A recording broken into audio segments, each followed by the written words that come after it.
Hello, this is Photography Gamer. Welcome back to the channel. Today I'm reviewing Forza Horizon 4 Ultimate Edition for the Xbox Series S. The game is also available for the PC.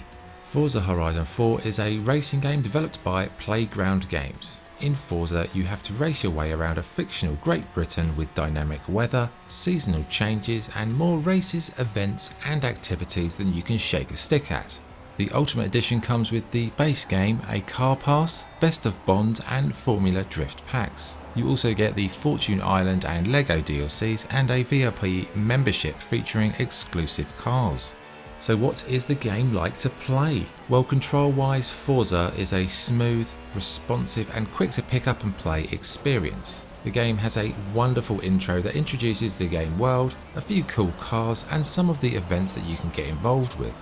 Also, if you are a beginner, you can use guides on the track that will assist you with your timing for the brakes. Or, if you crash out of a race, for example, you can use a rewind function, which is very helpful. But, if you are an expert and you are good at these games, you don't have to use those settings, you can turn them off.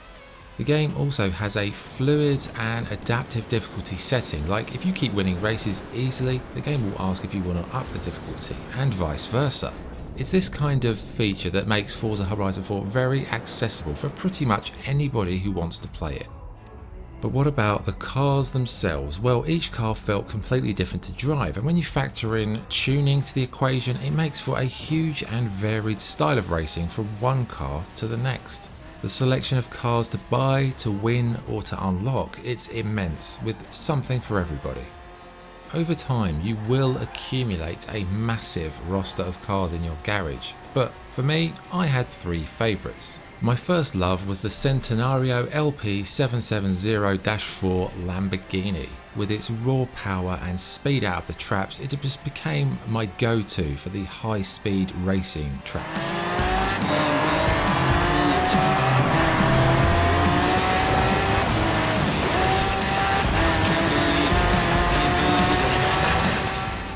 Then, as time went on, I needed something a little bit more to adapt to the street circuits with those tight corners and lots of turns. This was where the Mono 2014 back came in with its kind of F1 type looks and feel, amazingly responsive brakes, and handling that really tore the opposition to pieces in those kind of tight city streets.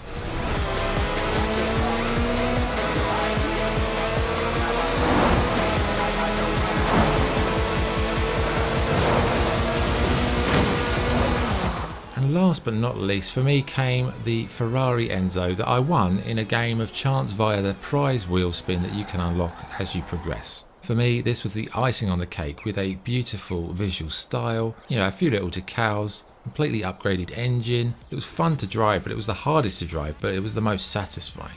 And that kind of brings me on to the customization options for each car. Not only can you paint your car in a colour of your choice, but you can add a multitude of objects to the paintwork, going on to like a full F1 or rally car sort of decal style. Add to that the performance upgrades and the general tweaking of the settings. It means that each car really does provide hour upon hour of entertainment, not only on the track but off it too.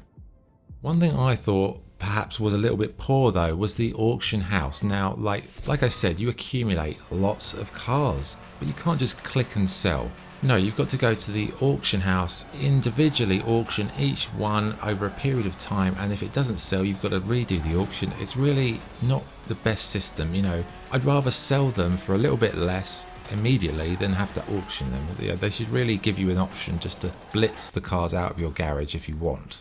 There are also really rare cars that you can find in these hidden barns around the map, and these feature some absolute classics. So again, lots of cars to choose from.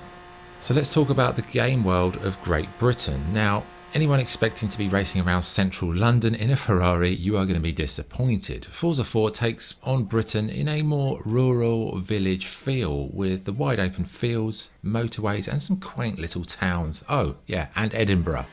It's a vast landscape with city circuits, off-road racing and so many events that it's really, quite frankly, a little bit bewildering in the beginning. You'll be doing stunts, taking part in an episode of Top Gear with the Stig, racing fighter jets and hovercraft, doing street races, rallies or even making up your own races that you and your mates can take part in.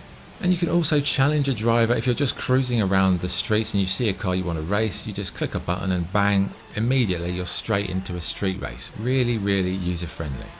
Now, one of the big gimmicks of Forza 4 is the seasonal changes from summer, autumn, winter and spring. Once unlocked, every few days the seasons change and driving it is noticeably different from, say, winter to summer, with the gorgeous warm colours of autumn being my personal favourite.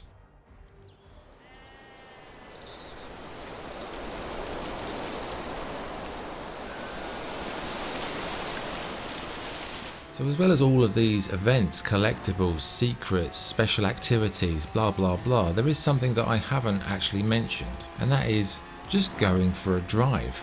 You know, you get in your favourite car, you leave your house, you speed off into the open world and just drive until your heart's content. Honestly, that has become one of my favourite things to do on my Xbox, you know, cruising around the game world. It's such a pleasure, and it's the fact that you're always adding some kind of points or stars to your character means every bit of driving has some value. And it's those stars that you can use for your car mastery, which is basically like a little mini skill tree that you can fill up, and it makes you get more points or more bonuses depending on like how much you do on the streets. Now the game, finally on gameplay, it features online play. I dipped in, had a little blast, and you know, it's quite good, quite responsive, but generally I played more as solo, but online play, you're there if you want it. So all in all, it's pretty good, but this version adds both major DLCs, Fortune Island and Lego. For me, Lego is the standout with a very colourful and fun map, cool challenges, and it just felt like the best option. Fortune Island, I would say, is quite underwhelming, not only in the island itself, but the activities. They do lack the kind of pure fun of the base game and the Lego alternative.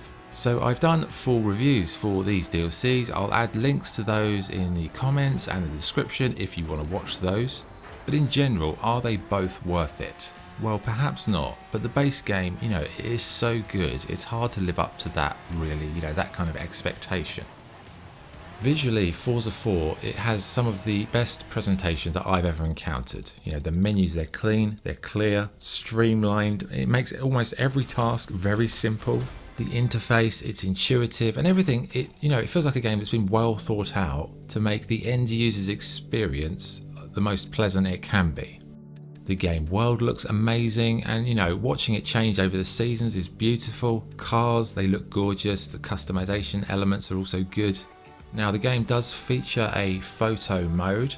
In brief, it's pretty good. It's got plenty of functions to take some nice photos of your vehicles. Now maybe some of the settings, they're a little bit photography nerd knowledge biased, but if you're struggling, check out my photo mode guide that I did for Forza 5, as the modes are pretty much identical. I'll put a link in the comments and the description if you want to check out that VP guide. In terms of sound and voiceovers, they do a pretty good job of telling you what you need to know without going on too much. The car sound effects, the general effects, they're excellent. The music on the radio stations, I'd say, is good racing music. But you know, perhaps some more songs, some more radio stations, because it does get a little bit repetitive. Okay, good and bad points. The good points. The presentation is impeccable. The handling, car variety and customization options are fantastic. The Ultimate Edition content adds new regions to explore and some fun new cars. The amount of events, races, collectibles and special activities is really overwhelming, and the sound and visual work is a pleasure to behold. Bad points. A few more songs would have been nice, and the auction house is a bit of a time drain. But the main issue with the Ultimate Edition are the underwhelming and flat DLC packs, Fortune Island and Lego Speed Champions. Lego doesn't offer a chance to build a car or a driver, or you know, even your own kind of house or something like that. And Fortune Island, it does offer some nice northern lights, a bit of off-roading and cliff face driving, but both of them really don't have the quality of the base game. Okay, what is the verdict? Forza Horizon 4 Ultimate Edition is a great example to any game developer how to do it right. Every piece of the game felt carefully crafted and well thought out, from the presentation, handling, game world, volume of races, events, etc. The visuals are delightful, the sound is wonderful, and it's one of the best games that I've played in a long time. Now, I'm not really into driving games, but even I cannot hide how much I really enjoyed this game. It's fun, It's satisfying, it's very addictive, it's beautiful to play, and it's one of the most pleasing games that I think I've played probably in the last year or two. So yeah, remarkably good piece of work with a huge amount of noticeable love and care that's been put into each and every part. However, I would say the two major DLCs do lower the overall score as neither are up to the high standard of the base game. For me, I'd recommend buying the base game instead, and then maybe the LEGO DLC if you want a little bit more racing later on. But Fortune Island, I would say, is not really worth it. So my score for Forza Horizon 4 Ultimate Edition is 8.5 out of 10. Okay, that was the review. Thank you for watching. If you enjoyed the video, like, comment, subscribe to the channel. All support is really appreciated. Okay, this is Photography Gamer signing off. Thank you.